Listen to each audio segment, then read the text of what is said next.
بسم اللہ الرحمن الرحیم۔ دنیا کے کسی بھی خزانے کا ذکر قارون کے بغیر ناممکن ہے۔ بہت سے قصے، کہانیاں اور روایات قارون اور اس کے خزانے کے متعلق مشہور ہیں، لیکن آج کی ویڈیو میں ہم آپ کو قرآن پاک اور مستند حوالوں سے قارون اور اس کے خزانے کا حال بیان کریں گے۔ یہ وہی شخص ہے کہ جس کا ذکر قرآن مجید میں عبرت حاصل کرنے کے لیے کیا گیا۔ قارون حضرت موسیٰ علیہ السلام کے چچا بصر کا بیٹا تھا۔ وہ بچپن سے بے حد حسین اور خوبصورت تھا، اسی وجہ سے بنی اسرائیل کے لوگ اسے منور کہہ کر پکارتے تھے۔ جب قارون جوان ہوا تو بہت با اخلاق اور نیک افراد میں شمار کیا جانے لگا، یہاں تک کہ وہ توریت کا بہت بڑا عالم بن گیا تھا۔ خدا کا کرنا ایسا تھا کہ یہ اخلاق اور توریت کا عالم ہونا صرف اس لیے تھا کہ قارون حضرت موسیٰ علیہ السلام کی خدمت میں بہت وقت گزارا کرتا تھا،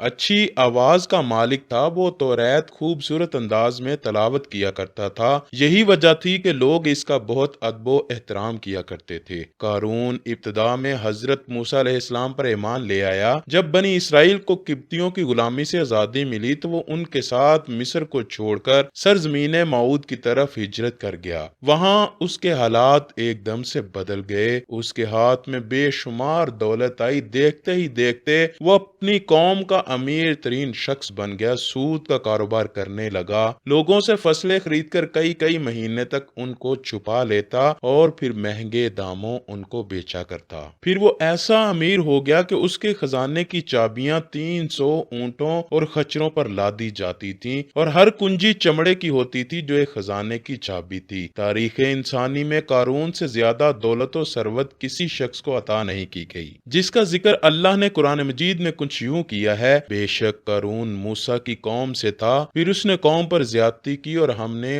اس کو اتنے خزانے دیے جن کی کنجیاں اٹھانا ایک طاقتور جماعت پر بھاری تھا۔ ایک جگہ فرمایا، جب اس سے اس کی قوم نے کہا اتراؤ نہیں، بے شک اللہ اترانے والوں کو پسند نہیں کرتا، اور جو مال تجھے اللہ نے دیا ہے اس کے ذریعے آخرت کا گھر طلب کر اور دنیا سے اپنا حصہ نہ بھول اور احسان کر جیسا اللہ نے تجھ پر احسان کیا، اور زمین میں فساد نہ کر، بے شک اللہ فسادیوں کو پسند نہیں کرتا۔ قارون شروع میں حضرت موسیٰ علیہ السلام کے ماننے والوں میں شامل تھا۔ ایک دن اللہ تعالیٰ نے حضرت موسیٰ علیہ السلام کو زکوٰۃ کا حکم دے دیا۔ حضرت موسیٰ علیہ السلام نے اپنی قوم کو زکوٰۃ نکالنے کا حکم ادا کیا۔ یہ سن کر قارون نے بھی حضرت موسیٰ علیہ السلام سے وعدہ کیا کہ اپنے مال کا 1000واں حصہ زکوٰۃ نکالے گا۔ جب اس نے اپنے مال کا حساب لگایا تو ایک بہت بڑی رقم زکوٰۃ کی نکلی، لہٰذا اس کے دل میں حرص اور لالچ پیدا ہو گئی اور زکوٰۃ کا منکر ہو گیا۔ اس نے گندی چال چلی، اس نے بنی اسرائیل میں سے ایک گروہ کو جو اس کے حمایتی تھے جمع کیا اور کہا: اے بنی اسرائیل، موسیٰ علیہ السلام نے ہمیں بہت سارے امور کا حکم دیا جس پر تم لوگوں نے اس کی پیروی کی، اب وہ تم سے تمہارا مال بھی لینا چاہتا ہے، فلاں فاحشہ عورت کو لے آؤ تاکہ اسے کچھ پیسے دے کر موسیٰ کو بدکار ثابت کیا جا سکے۔ قارون نے اپنی قوم کے لوگوں کو جمع کیا اور حضرت موسیٰ علیہ السلام سے پوچھا کہ زنا کی کیا سزا ہے؟ حضرت موسیٰ نے کہا: جو بھی زنا کرے چاہے اس کی بیوی بھی ہو تو اسے سنسار کیا جائے یہاں تک کہ وہ مر جائے۔ قارون نے حضرت موسیٰ علیہ السلام سے کہا: حتیٰ کہ اگر یہ کام آپ علیہ السلام نے ہی انجام دیا ہو تو بھی؟ حضرت موسیٰ علیہ السلام نے کہا: ہاں، حتیٰ کہ اگر اس کام کو میں بھی انجام دوں تو میرے لیے بھی یہی حکم ہے۔ قارون نے کہا: بنی اسرائیل یہ گمان کرتے ہیں کہ آپ نے فلاں فاحشہ عورت سے زنا کیا ہے۔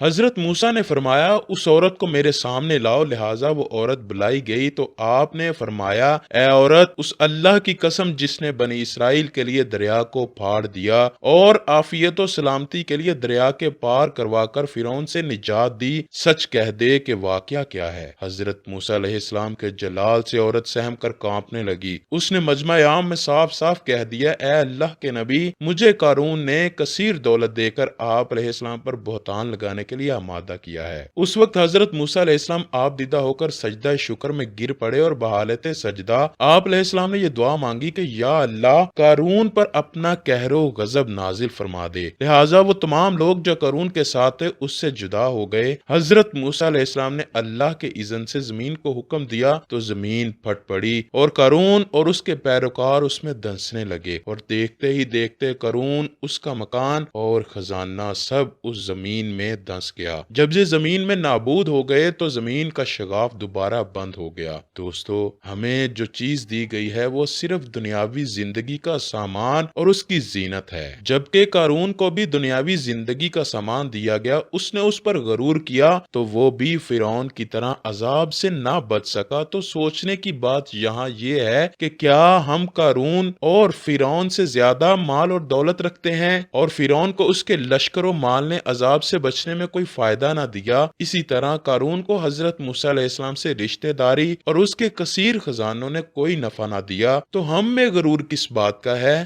یاد رکھو، اگر ہم بھی اپنی روش سے باز نہ آئے تو ہمارا انجام بھی فرعون اور قارون سے مختلف نہ ہوگا۔ اللہ پاک ہم سب کو اپنے پیارے نبی صلی اللہ علیہ وآلہ وسلم سے بے پناہ عشق عطا فرمائے۔ اے اللہ پاک ہمیں اور ہمارے ملک کو تمام فرعونوں سے دور رکھ کر ہماری حفاظت فرما۔